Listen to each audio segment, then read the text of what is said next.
कतिपय लोगों का ये आग्रह था कि शिक्षक और शिक्षक शिक्षा और उसकी चुनौतियाँ, वर्तमान युग में शिक्षक और शिक्षक शिक्षा की चुनौतियाँ विषय पर कुछ अनुभव गर्भित विचार किया जाए। तो इस संबंध में कुछ चिंतन, कुछ विचार रखने का प्रयास करूँगा। वस्तुतः ये शिक्षक और शिक्षक शिक्षा एक विशद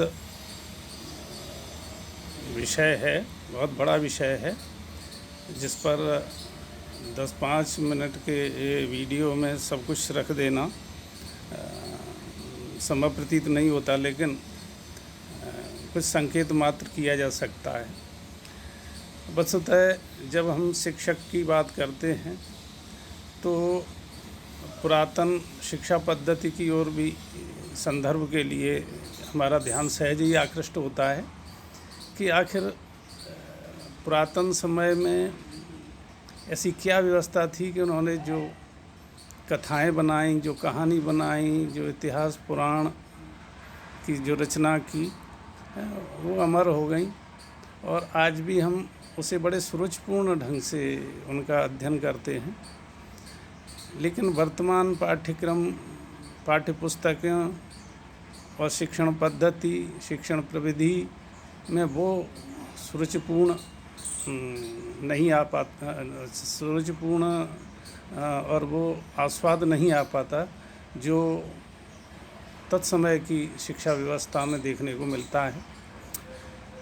ये बात सही है कि प्राचीन जो पद्धति थी वो एक परिसर में, एक परिवेश में दी जाती थी, एक गुरुकुल में दी जाती थी। उसमें शिक्षा के जो उद्देश्य थे, लक्ष्य थे, वो बड़े स्पष्ट थे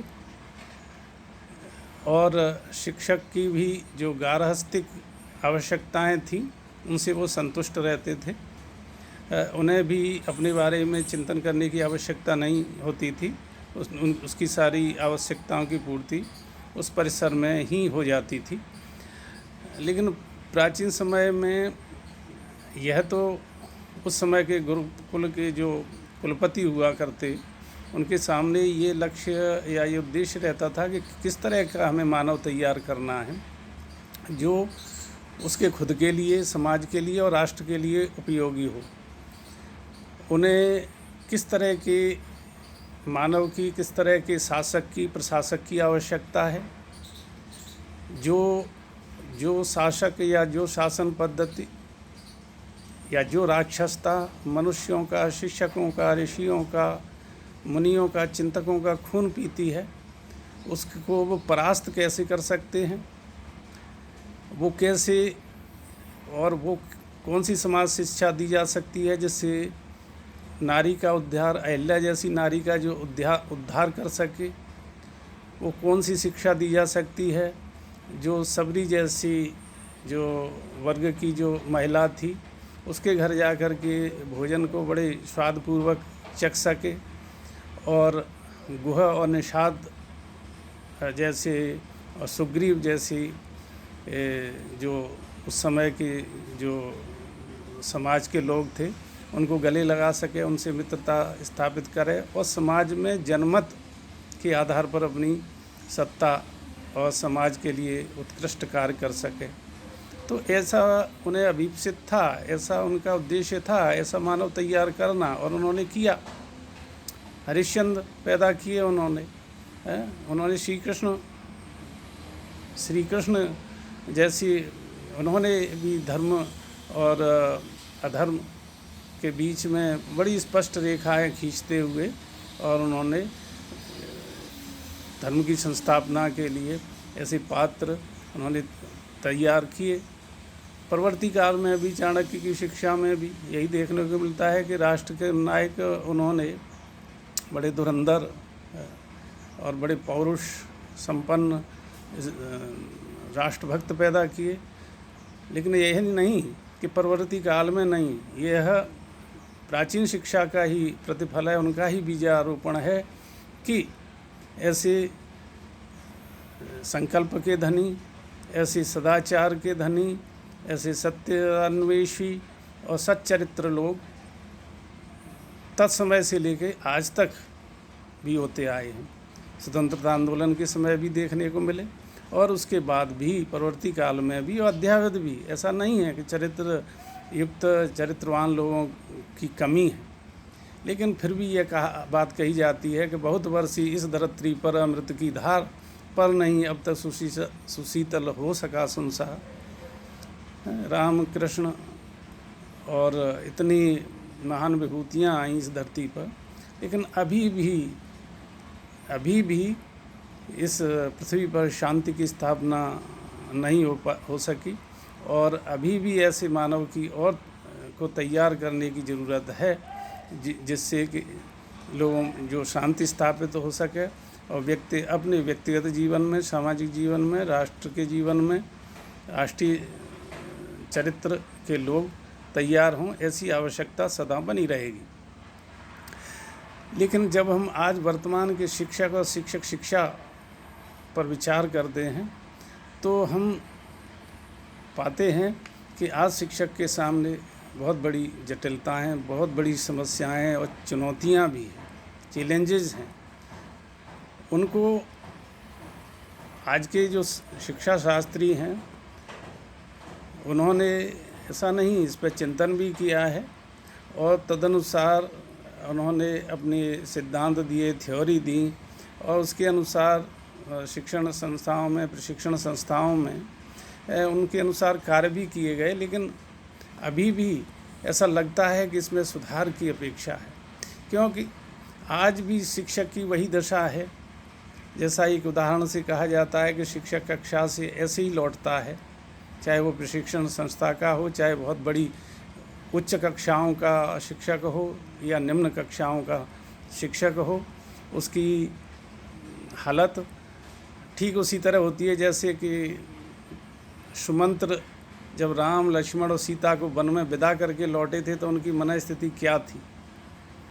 वही सुमंत्र जब राम, लक्ष्मण और सीता के विवाह उपरांत चारों भाइयों के साथ जब अयोध्यापुरी में आए थे, उस समय उनकी मन स्थिति क्या थी, और जब वो इनको विदा करके आए, वन के लिए भेज करके आए, तो उनकी क्या मनोदशा थी। आज भी शिक्षक जब कक्षा से लौटता है तो वो प्रफुल्लता, वो उत्साह और वो उमंग देखने को नहीं मिलती कि आज हमारी कक्षा बहुत अच्छी बनी है, आज बहुत आनंद आया, आज बच्चे जैसे ही प्रविष्ट हुआ मैं और जैसे ही मेरी कक्षा शुरू हुई तो जैसे दीप एक साथ दीप से जल उठे हों, या कि जैसे लग रहा हो कि जैसे उनकी आंखें ऐसे टिमटिमा रही हों, ऐसे आतुर हों, जिज्ञासापूर्ण हों, जैसे कि तारे टिमटिमाते हैं। तो ऐसी सजल आँखें उनकी, या कि जैसे चिड़िया दाना लेके आती है तो बच्चे अपनी चोंच ऊपर करके और बड़ा शोर करते हैं और बड़ी आतुरता से प्रतीक्षा करते हैं कि जैसे पिनाई हुई गाय शाम को जैसे आती है, तो उसके जो वत्स हैं, बच्चे हैं, वो जिस आतुरता से प्रतीक्षा करते हैं, मिलने की इच्छा करते हैं, वो शिक्षक के पास वो जादू की पोटली है या नहीं है। जिनके पास है तो वो इसका आनंद अनुभव करते हैं और अपने शिक्षक कर्म को, शिक्षक धर्म का निर्वाह पूरी तरह करते हैं। अब आज शिक्षा उस तरह की तो नहीं है। शिक्षा भी कई तरह के बच्चे हैं, कई तरह के बचपन हैं। मैं उच्च वर्ग के बच्चों की बात नहीं करता हूँ जो धनी मानी और जो अपने बच्चों को सर्व सुविधा संपन्न संस्थाओं में पढ़ा रहे हैं। यद्यपि वहाँ भी वो सफलता नहीं मिल रही, उन बच्चों में भी कुछ कमी रह जाती है कि वो आगे चल के अपने जीवन में जैसे ही बड़े होते हैं, उतरते हैं, तो जीवन के समरांगण में वो हार जाते हैं, संत्रास झेलने लगते हैं, डिप्रेशन में कभी चले जाते हैं और जरा सी आपत्ति आने पर वो अपना धीरज खो देते हैं। तो बहुत सारी चीज़ें, लेकिन मैं अभी उनकी बात नहीं करूँगा। मैं अभी शिक्षक की बात करूँगा जो हमारे मास एजुकेशन के लिए, जिसमें अधिसंख्य देश के बच्चे पढ़ते हैं, उन संस्थाओं के लिए शिक्षक की बहुत बड़ी समस्याएं क्या हैं। आज जब वो बच्चे को डील करते हैं तो उसके साथ में किस तरह का बचपन लेकर के बच्चे आते हैं। कुछ गलियों के बच्चे हैं, कुछ निम्न मध्यम वर्ग के बच्चे हैं, कुछ मध्यम वर्ग के बच्चे हैं, कुछ ऐसे बच्चे हैं जिनके माता पिता के पास कोई रोजी रोटी का साधन नहीं है। आधे पेट भी आ सकते हैं, वो भूखे भी आ सकते हैं। ऐसे भी माता पिता के बच्चे आते हैं जिनके पिता मद्यप हैं, शराब पीते हैं, शाम को झगड़ा करते हैं और लड़ते हैं, मारपीट करते हैं, तो घर में गृह कलेश होता है। वो बच्चा भी सुबह पढ़ने के लिए आता है। ये एक बहुत बड़ी चुनौती है। उसमें भी शिक्षक को वो अपने जो अपनी माता पिता का जो दायित्व है वो शिक्षक को ही निर्वाह करना पड़ता है। ये भी एक बहुत बड़ा चैलेंज है। जिसकी माँ मर गई है, ऐसी बच्ची भी पढ़ने आती है, और उसको भी ये रोल, उसके भी स्वभाव की पूर्ति करना, उसको मातृत्व का जो है किसी तरह से एहसास कराना, उसका संरक्षण देना, ये भी हमारे शिक्षक करते हैं और इसके लिए भी वो प्रयास करते हैं। तो ये चैलेंजेस भी होता है। ऐसा नहीं है कि सभी समान रूप से एक तरह के बच्चे बैठे हों और हम उनको एक तरह से डील करें, ऐसा अभी संभव नहीं होता है। घर विहीन बच्चे हैं, सोने की उनकी व्यवस्था नहीं है, जगने की व्यवस्था नहीं है। बच्चे घर पे जैसे भाई और घरों में बच्चे घर पे आके होमवर्क करते हैं, ट्यूशन भी जाते हैं और उसके बाद आकर के और भी काम करते हैं। सुविधाएं हैं उनके पास, कंप्यूटर के माध्यम से भी अपनी ज्ञान को एक्सप्लोर करते हैं वो, और विभिन्न साधनों से, विभिन्न स्रोतों से वो अपना ज्ञानार्जन करते हैं। लेकिन वो बच्चे भी हैं जिनका कि सब कुछ केवल शिक्षक है, और शिक्षक ने जो कक्षा में सिखाया उसके बाद घर पर उनके लिए सीखने का कोई साधन नहीं है, कोई सामग्री नहीं है, और उनके पास पाठ्य पुस्तक के अलावा और कोई वस्तु नहीं होती। तो उनको डील करना इस शिक्षक की बहुत महंगी मतलब सेवा है, जो उन बच्चों को वो डील करते हैं। फिर भी उनका बहुत ही लर्निंग लॉस भी होता है। क्या लॉस होता है कि गांव में मेले हैं, तमाशे हैं, गांव में विवाह हैं, वैवाहिक कार्यक्रम है, शादी है, और भी फसल का काम है, कटाई का काम हो रहा है, तो कहीं ना कहीं इन बच्चों की संलग्नता न रहे तो बाधा तो अवश्य आती है, और उस बाधा को पार करके जो कुछ भी उनको पढ़ाया गया है वो भी भूल जाते हैं। तो ऐसी स्थिति में इन्हीं बच्चों को भिन्न प्रतियोगी परीक्षाओं में उन बच्चों के साथ संघर्ष करना है, उन बच्चों के साथ लड़ना है, कंपटीशन, जिनके पास सुविधा संपन्न है। तो ऐसी स्थिति में शिक्षक का महनी दायित्व होता है कि वो किस तरह से इन बच्चों को आगे बढ़ाने के लिए क्या क्या वो उपाय कर सकते हैं, क्या क्या नहीं कर सकते हैं। दूसरी इसमें सबसे बड़े चैलेंजेस ये भी हैं कि हम पहले जैसे समाज का बड़ा सपोर्ट होता था, आदर भी देते थे, तो शिक्षक इससे खुश रहता था, भले ही उनको वेतन कम मिले या सुविधाएं कम मिले, लेकिन जो मान सम्मान आदर भाव उनके प्रति समाज का रहता था। एक बार रूसी पत्रकार जोया मल्कोवा ने कहा था, बहुत पहले मैंने पढ़ा था, उसमें उन्होंने कहा था कि हम उन शिक्षकों पर बहुत गर्व करते हैं जिनके अधीन हम अपने बच्चों को छोड़ करके उन बच्चों के भविष्य के प्रति आश्वस्त हो जाते हैं। तो हमें ऐसे शिक्षकों पर गर्व होता है, हमें भी गर्व होता है अपने शिक्षकों पर, लेकिन हमें वो उनको राज्य से और समाज से वो सपोर्ट उतना नहीं मिलता। कारण हमने देखा है बहुत से शिक्षक का व्यक्तित्व बड़ा संवेदनशील होता है, बहुत मुलायम होता है, वो बिल्कुल मक्खन की तरह होता है। वो कक्षा में बच्चों के साथ रहता है तो उसके स्वभाव में बाल भाव स्वतः ही होता है, आता ही है, लेकिन हम उनको कर्कश बना देते हैं। उन्हें कोर्ट कचहरी के वो चक्कर लगाते लगाते, आंदोलन करते करते अपने लिए, अपनी मांगों के लिए, तो उनके भीतर कहीं ना कहीं ये आक्रोश व्याप्त होने लगता है। इसकी प्रतिच्छाया बच्चों पर पड़ जाती है, न चाहते हुए भी पड़ जाती है। वो न चाहते होंगे फिर भी इसकी किसी न किसी रूप में उन बच्चों पर, जो मास एजुकेशन की मैं बात कर रहा हूँ, उन पर प्रतिच्छाया जरूर पड़ती है। तो इसमें कहीं न कहीं ऐसा लगता है कि हमारे ओर से भी वहाँ बहुत कुछ कमी होती है। तो ये जो बहुत बड़े चैलेंजेज हैं, इसी तरह से प्रशिक्षण संस्थाएं हैं, वहाँ पर भी प्रशिक्षकों को जो बहुज्ञता होनी चाहिए, जो ज्ञान होना चाहिए। देखिए, पुराणमित्येव न साधु सर्वम्, पुराना ठीक है, सब कुछ हम ग्रहण नहीं कर सकते, लेकिन जहाँ पर संस्कार की बात आती है, भभूति ने कहा था वितरते गुरु प्राज्ञो विद्याम तथैव तथा जडे।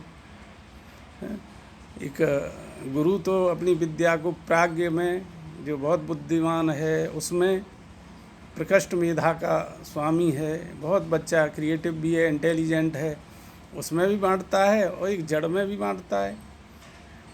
अब जड़ में भी बांटता है, लेकिन भवति भूयान भेद, लेकिन इसमें बहुत बड़ा भेद होता है, सब में अंतर आता है। किसी को बहुत उत्कृष्ट उपलब्धि स्तर है और किसी का उपलब्धि स्तर बहुत निम्न चला जाता है, लेकिन यहाँ पर ऐसा नहीं है। इसमें से हम केवल इतना ले सकते हैं कि वो जड़ नहीं है, वो उसे परिस्थिति नहीं मिली, उसे वो उस तरह का वातावरण नहीं मिला, न घर पे मिला, न समाज में मिला, न स्कूल में मिला, स्कूल में उतना समय नहीं मिला उसको, तो ऐसी स्थिति में वो आगे नहीं बढ़ पाता है। अब इसके लिए हमें क्या करना चाहिए, क्योंकि ये वीडियो थोड़ा बड़ा हो रहा है, तो नेक्स्ट वीडियो में शिक्षक को कैसे अपने ज्ञान को ऐसे बच्चों को डील करने के लिए और कैसे इसमें आधुनिक संसाधनों का हम प्रयोग करते हुए और हम उन बच्चों को उस स्थिति तक ला सकते हैं। उन बच्चों में मेधा की कमी नहीं है, उनमें सीखने की क्षमता का कोई अभाव नहीं है, बहुत कुछ सीख सकते हैं वो, लेकिन उसके लिए हमको कुछ चीज़ें अपनानी होंगी और हमारी प्रशिक्षण संस्थाओं को तो इन विषयों पर आमूल चूल चिंतन करना होगा कि प्राचीन समय में ऐसी क्या चीज़ें थी कि उनकी शिक्षा में सुरुचिपूर्ण का जो गुण था वो जो है स्वतः ही अंतर्हित था, जो आज कहीं ना कहीं लुप्त है, जिसमें नीरसता आती है, सजलता नहीं आती, सहजता नहीं आती। उसमें ये लगता है कि ये कुछ थ्रस्ट अपॉन है, ये हमारे ऊपर कुछ थोपी हुई सी चीज़ है। वो स्वतः है। हमें बच्चों के सामने वो चीज़ें जो कि आज लोग बता रहे हैं वो हमारे पाठ्यक्रम में नहीं है, कि वो व्यक्ति अपने स्वास्थ्य के लिए हमें क्या करना चाहिए, ये हमारी गहन से हमारे छोटे छोटे सूत्र थे, हमें वो देखने को नहीं मिले प्राथमिक स्तर पर, न माध्यमिक स्तर पर, न उच्च स्तर पर। वो बहुत अच्छे सूत्र थे। तो ये राजीव दीक्षित जी के कुछ मैंने वीडियो देखे, उसमें उन्होंने स्पष्ट कई ग्रंथों का उल्लेख किया है। उसमें से कुछ हमें पाठ्यक्रम में जोड़ देना चाहिए और बच्चों को उनकी कोई प्रैक्टिकल कुछ ट्रेनिंग भी हो, कुछ औषधियाँ भी हैं जिसमें वो खुद का भी और अपने परिवार का भी वो कुछ कर सकता है। इसके अलावा बहुत सारी चीज़ें जो संस्कार की बात करते हैं, निश्चित रूप से उससे भी जो सीखने की क्षमता है उसमें भी वृद्धि होती है। तो हमें कुछ पुरातन से लेके या कुछ नवीन से लेकर के, नवीन जो हमारा ज्ञान विज्ञान है, जो हमारी टेक्नोलॉजी है, दोनों में सेतु स्थापित करते हुए, समन्वय स्थापित करते हुए हम कैसे आगे बढ़ सकते हैं। नवीन है वो पुराना नहीं पढ़ना चाहते, पुराना जो हमारा जो साहित्य है उसका हम अध्ययन यदि हम करें और उसमें से सूत्र को निकालें, और नवीन जो है उसमें उसको किसी तरह से सामंजस्य स्थापित करें, तो निश्चित रूप से हम थोड़ा आगे बढ़ सकते हैं। तो इस विषय में दूसरे वक्तव्य में हम इन समस्या और भी समस्याएं हैं, ये तो मैंने एक थोड़ा सा संकेत मात्र किया है, और उन समस्याओं को सीखने की भी बहुत बड़ी समस्याएं हैं। शिक्षण पद्धतियों के संबंध में भी बहुत चीज़ें विचार करने योग्य हैं, तो उन पर हम नेक्स्ट वीडियो में विचार रखेंगे। धन्यवाद।